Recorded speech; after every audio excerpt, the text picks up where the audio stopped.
தமிழ்நாட்டில் உன் ஊர் பேர் என்ன? மாயபுரமா? உன் பேர் என்ன? Michael. Full name Michael Raji.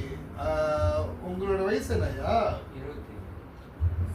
எத்தனை வயசுல மலேசியாவுக்கு வந்தீங்க? இப்போ 2 வருஷம் என்ன பண்ணிக்கிட்டு இருக்கீங்க மலேசியாவில்? வேகமா பேசுங்க. ரோட்ல படுத்துருக்கேன். அப்புறம் காலையில் மத்தியானம் சாப்பாடுலாம் என்ன பண்ணுறீங்க?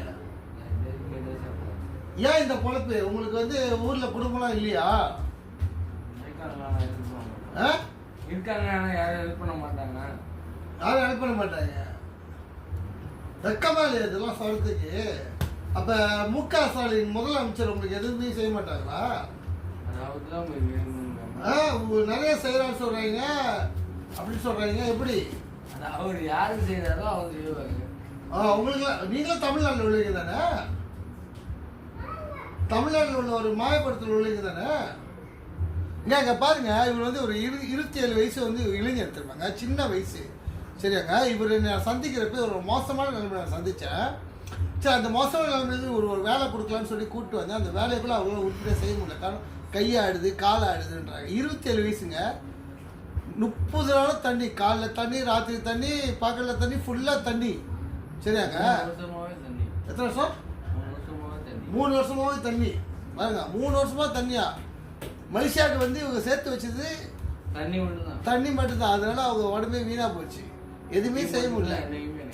உங்க அம்மா பேரு என்னய்யா? உங்க அப்பா பேரு சுசே. முஸ்லிமா நீங்க? கிறிஸ்டினா? உங்க தொகுதி யாரு? உங்க தொகுதியில வந்து யாரு பெரியவர்? தொகுதியே கிடையாதா? மாயாபுரத்துல வந்து பெரியவங்க யாருமே இல்லையா அரசியல்வாதிங்க? சரி, இப்போ அடுத்த ஆட்சி 2027 வந்து விஜய் வர போறேன்னு சொல்றாங்க. யார் வராங்களோ வரட்டும், ஆனால் வந்தா வந்து இங்கேருந்து வந்து இந்தியாவில் இறக்கிட்டோம் போதும். எங்க? இந்தியாவில் இறக்கிட்டோம் போதும். சரி, உங்களுக்கு பாஸ்போர்ட்லாம் இருக்கா? பாஸ்போர்ட்லாம் வந்து எதுவுமே இல்லை. ஏன் எங்க போச்சு பாஸ்போர்ட்லாம்? பாஸ்போர்ட் வந்து அப்போ எப்படி வந்தீங்க? யாரு நம்பி மனுஷாக்கு வந்தீங்க? ஏஜென்ட் மூலமா. ஏஜென்ட் பேரு? ஏஜென்ட் பேர் தெரியாது. ஏஜென்ட் பேர் தெரியாது. பாருங்க, 27 வயசு தாங்க, வாழ்க்கையே நாசமா போயிட்டு.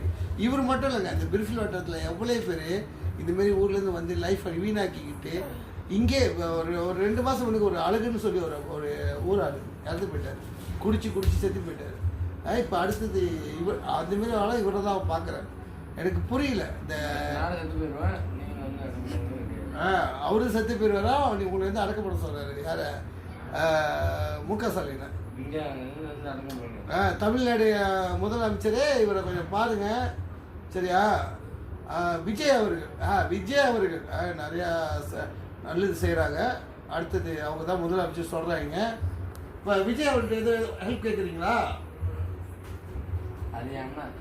இல்லைடா, ரைட்டு. பாருங்க, முதலமைச்சர் அப்படி இருந்தாலும் இவங்க இந்த சூழ்நிலை தள்ளப்பட்டாலும் விஜய் அண்ணன் சொல்கிறாங்க பார்த்தீங்களா? அங்கே தான் விஜய் நிற்கிறாங்க. சரியா? எனக்கு புரியல. எனக்கும் நம்ம சமூக சேவையில் இருக்கிறப்ப இந்த மாதிரி அதெல்லாம் பார்க்குறப்ப வேதனையாக இருக்குங்க. சரியா? இப்போ நீங்கள் உங்கள் நாட்டுக்கு போகிறதுக்கு உங்களுக்கு விருப்பம் இருக்கா இல்லையா? ஏன் இல்லை? மலேசியா பிடிச்சிருக்கா? என்னங்க பிடிச்சிருக்கு? ரோட்டில் படுக்கிறதுல எங்கே படுக்கிறீங்க? எங்கே தூங்குறீங்க? ரோட்டில் தான் தூங்குறீங்க, ரோட்டில் தான் குடிக்கிறீங்க, ரோட்டில் தான் சாப்பிட்றீங்க. இந்த வாழ்க்கை உங்களுக்கு பிடிச்சிருக்கா?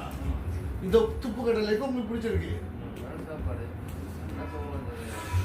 பாருங்க, மலேசியாவுக்கு வந்து குடிக்கு அடிமையாகி குடிக்கு அடிமையாக இல்லை. மலேசியா அம்மா அப்பா எல்லாருமே அண்ணன் தம்பி அதெல்லாம் பார்த்துக்கிறாங்க. உங்கள் தொழில் என்ன? நீங்கள் மலேசியாவுக்கு வந்ததுக்கு என்ன தொழில்? உங்கள் தொழில் மொபைல் டெக்னிக்கா? ஹெட்ஃபோன் ரிப்பேர் பண்ணுறாரு, ஆமாம் தானே? நீங்கள் ஹெட்ஃபோன் ரிப்பேர் பண்ணுறாங்களா? அது வந்து இந்தியாவில் மலேசியாவில் என்ன வேலை செஞ்சீங்க? இதான் வேலை, குடிக்கிறது தான். அப்போ குடிக்கிறது தான் மலேசியாவுக்கு வந்தீங்களா? கையெழுத்து தான். பிச்சை எடுக்க தான் மலேசியாவுக்கு வந்தீங்க. அப்போ தமிழ்நாட்டில் உள்ள மாயபுரத்தில் உள்ள பிச்சை எடுக்க தான் மலேசியாவுக்கு வர்றீங்க. அதுக்கு நீங்கள் சிறந்த உதாரணம் என்ன பேர் உங்க பேரு? பாருங்க, மாயபுரத்துலேருந்து தமிழ்நாட்டிலேருந்து பிச்சை எடுக்க அவங்க வந்தாங்களா? இவங்களை நான் திருத்தத்துக்கு எவ்வளோ முயற்சி பண்ணுறேன், ஆனால் முடியல. இதே தான் பேசிக்கிட்டு இருக்காங்க. புரியலங்க. நன்றி, வணக்கம்.